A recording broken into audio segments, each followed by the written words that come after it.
Vendredi 8 mars 2024, un dernier mot de l'UFC 299, retour sur le PFL Paris qui a eu lieu hier soir, et Mike Tyson qui remonte sur le ring sur Netflix, l'inarrêtable Mike Tyson. On parlera bien sûr de toutes les actualités majeures du jour. C'est le moment MMA, soyez tous les bienvenus.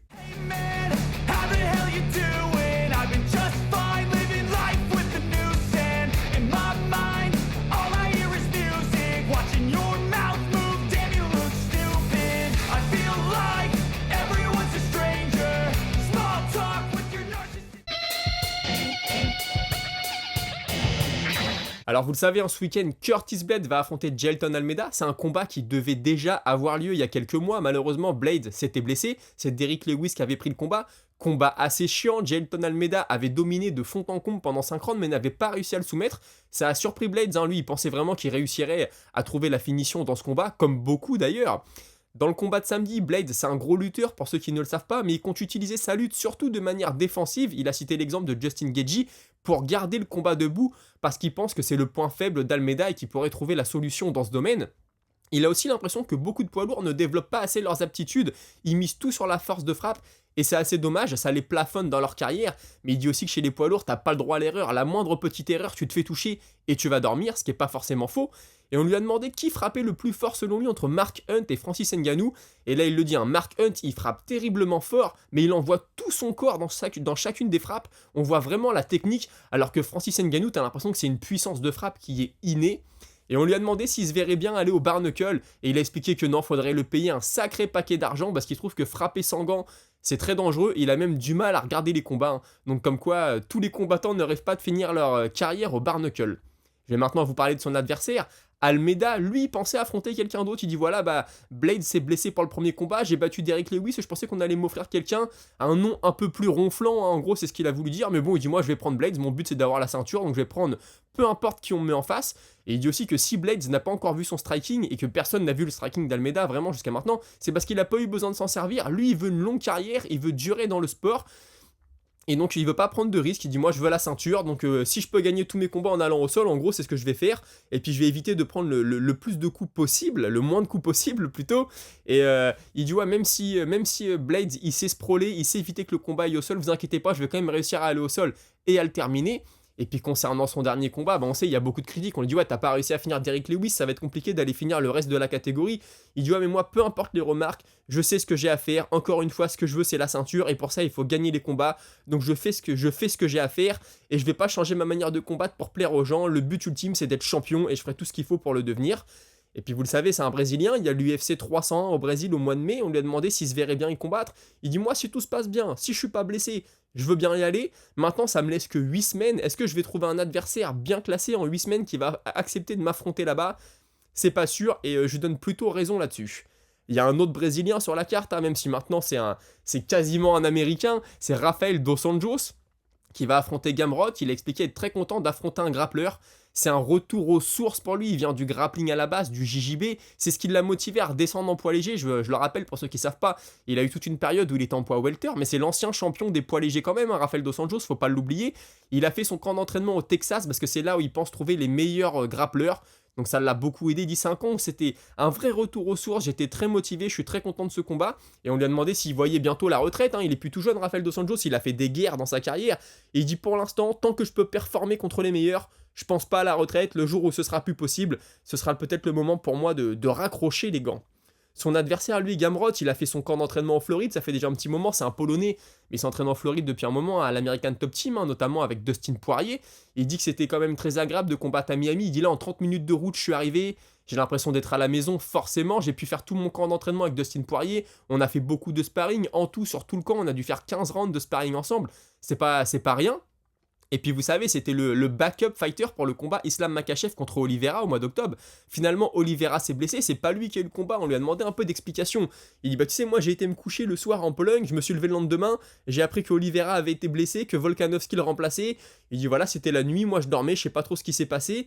Il dit maintenant, voilà, je comprends qu'il voulait aussi un gros nom pour cet événement-là, c'est arrivé je crois 3 semaines ou 2 semaines du combat, je sais plus. Et il dit donc voilà, moi j'étais vraiment backup pour la dernière minute, mais ça prouve que l'UFC me fait confiance. Donc j'espère avoir ma chance au titre en cas de victoire, forcément. Alors moi je pense pas qu'une victoire contre Dos Anjos te donne tout de suite ta chance. Maintenant voilà, c'est sûr que c'est le genre de combat quand même qu'il faut gagner si tu veux rester dans le top de la catégorie. Il a aussi expliqué s'être fait opérer des yeux.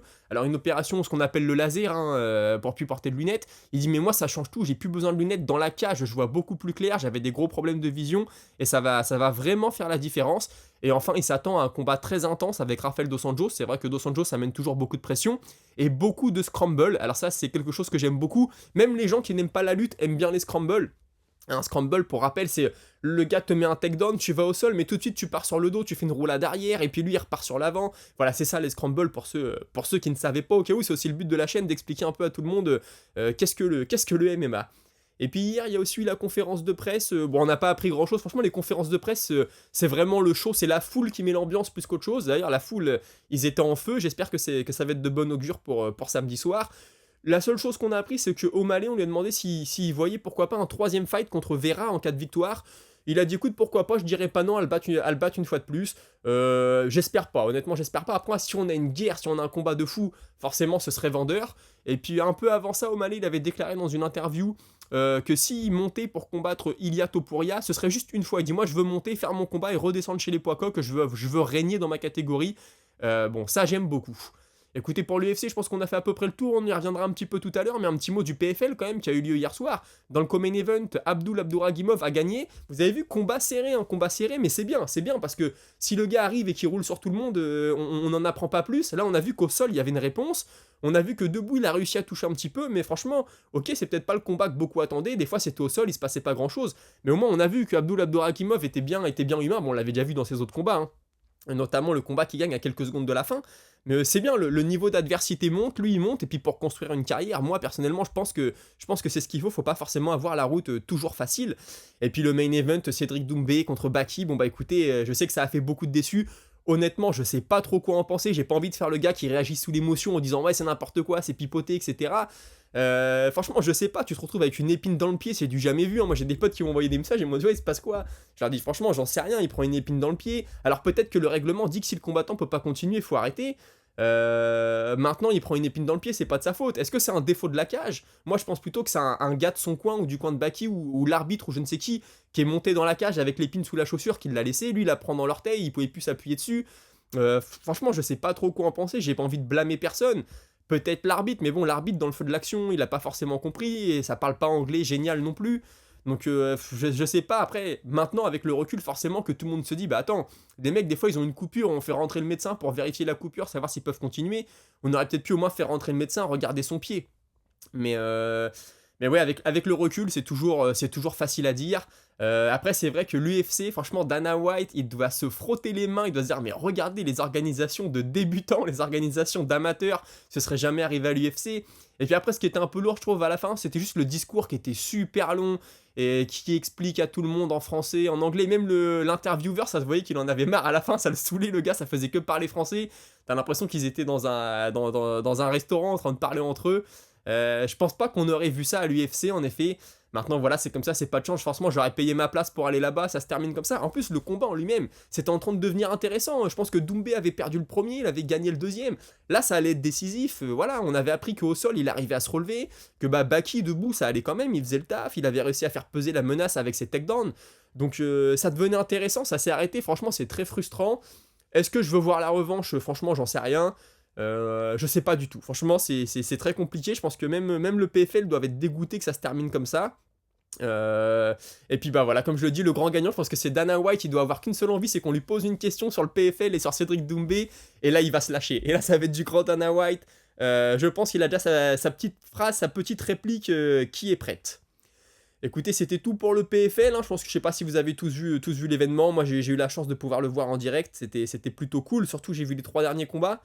Et puis la grosse nouvelle qui est tombée hier, alors ça c'est pareil, ça va faire parler énormément, c'est que Jake Paul et Mike Tyson vont s'affronter le 20 juillet à Arlington en direct sur Netflix. Ce sera pas un pay-per-view, Jake Paul l'a dit, non, ce sera tous les gens qui ont Netflix pour regarder.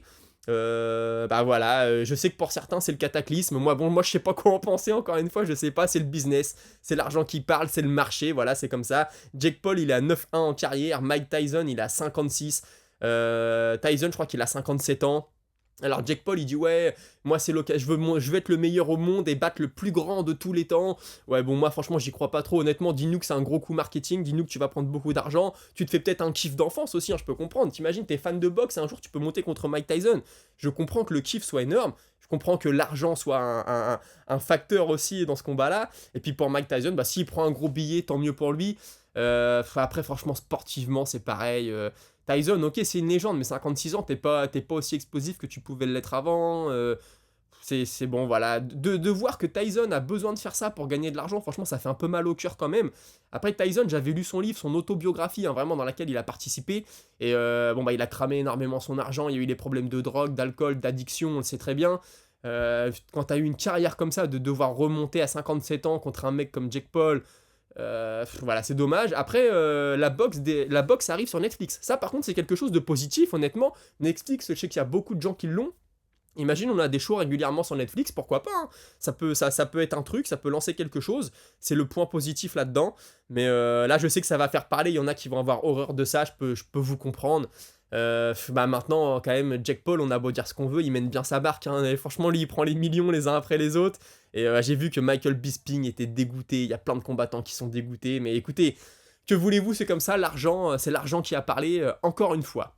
Pour rester en boxe anglaise, hein, je vous le rappelle, ce soir c'est Joshua contre Ngannou. Alors hier, je disais à des amis, j'espère que c'est pas le début d'un week-end catastrophique. Doumbé qui s'arrête pour une épine dans le pied du jamais vu. Joshua et Ngannou qui se tournent autour pendant 12 rounds sans action. Et puis Benoît Saint-Denis, j'ai pas envie de lui porter la poisse, je vais rien dire, mais vous avez compris.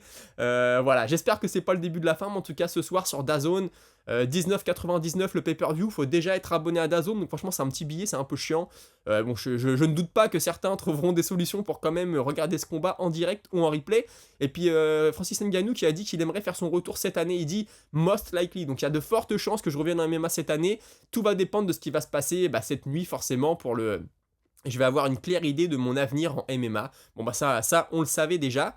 Et puis pour rester un peu en boxe anglaise, Canelo Alvarez va affronter Munguia, désolé je sais pas comment on dit, Jamie Munguia, ça va se passer à Las Vegas le 4 mai, donc pour les fans de Canelo, j'espère que vous êtes heureux. Avant de retourner à l'UFC, un petit détour par le ONE FC et le CEO du ONE FC, un Chatri Sityodong, qui a déclaré qu'il aimerait vraiment faire des combats champions du ONE FC contre champion de l'UFC. Il est convaincu d'avoir les meilleurs champions au monde. Bon, je sais pas si tout le monde pense la même chose. Vous me direz ce que vous en pensez en commentaire. Et puis, bon, moi je pense pas que l'UFC va lui dire oui, hein, je pense que c'est mort. Maintenant, il a raison de lancer son hameçon, il verra si ça mord. Et puis, bon, moi je pense que ça se fera pas, mais au moins il a la mentalité pour le faire, et pourquoi pas. Retour à l'UFC maintenant avec Michael Chandler qui explique que ça va être un camp très spécial pour lui. Il n'a jamais été hors compétition depuis aussi longtemps dans sa carrière. Ça fait 22 ans qu'il a sa carrière. Et il dit là, je vais le détruire en 2 rounds. Et après, il met 114 jours. Donc, est-ce que c'est signé, est-ce que c'est pas signé, je sais pas. Mais souhaitons que ce combat se fasse enfin, surtout pour Michael Chandler. Je pense qu'il a envie de prendre son gros billet avant de se retirer. Manel Capé, apparemment, il y a des grosses news qui arrivent. C'est Ali Abdelaziz qui le tweet. Alors, on verra ce que ça va donner. J'ai vu des rumeurs d'un main event au Brésil contre Pantoja. J'y crois moyen, mais si personne d'autre se décide et que Pantoja veut vraiment combattre et que l'UFC veut vraiment que Pantoja combatte, va peut-être falloir que quelqu'un y aille.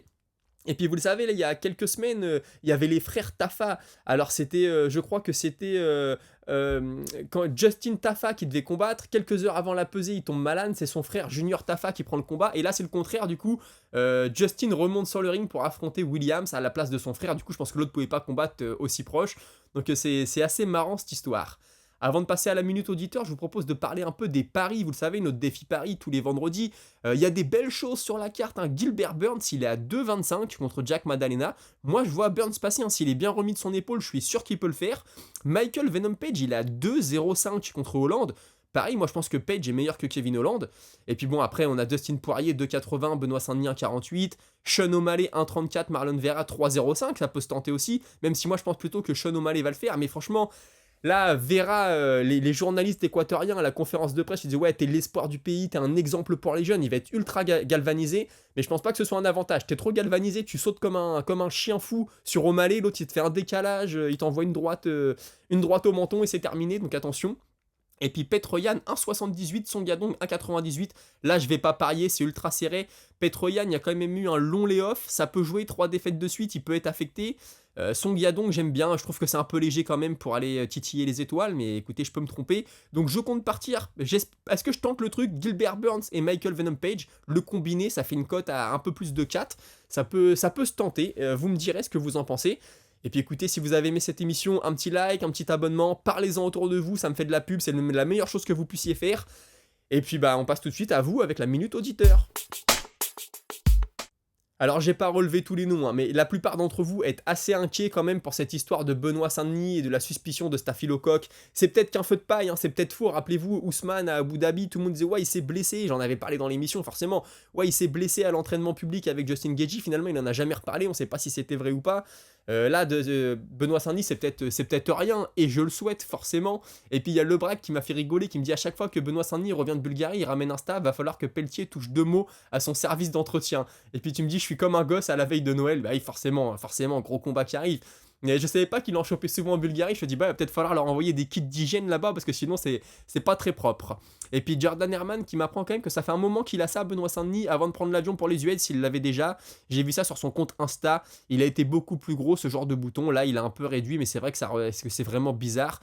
En interview, je l'ai trouvé très diminué. Sur un short de la chaîne RMC Sport, on voit qu'il baille à un moment. Ça, vous êtes nombreux à me le dire. Hein, j'ai pas relevé tous vos noms, vous m'excuserez. Mais ouais, mais le cutting, je pense que le cutting l'a affecté. Il y a je sais plus qui m'a dit ouais, il avait un peu plus de poids à cutter cette fois-ci que les autres, donc ça doit jouer franchement. Puis là, les obligations des médias, les interviews, franchement c'est fatigant, t'es en train de couper le poids. Là j'enregistre, on est le matin, donc la pesée, je croise les doigts, j'espère que ça va le faire, qu'il va pas y avoir de soucis, que tout le monde va faire le poids, et puis qu'on va pouvoir se faire une vraie soirée de combat samedi soir. Ce soir, Ngannou Joshua. Alors la soirée commence à 16h pour Ngannou Joshua. Le combat de Joshua Ngannou, je crois que c'est autour de 23h, peut-être minuit, ça va être très long pour ceux qui vont suivre en direct, mais bon, quand t'aimes la boxe, quand on aime, on ne compte pas comme on dit. Et puis bah nous, on va se retrouver lundi, donc je vous souhaite à tous de passer un très bon week-end de combat, et à lundi, salut!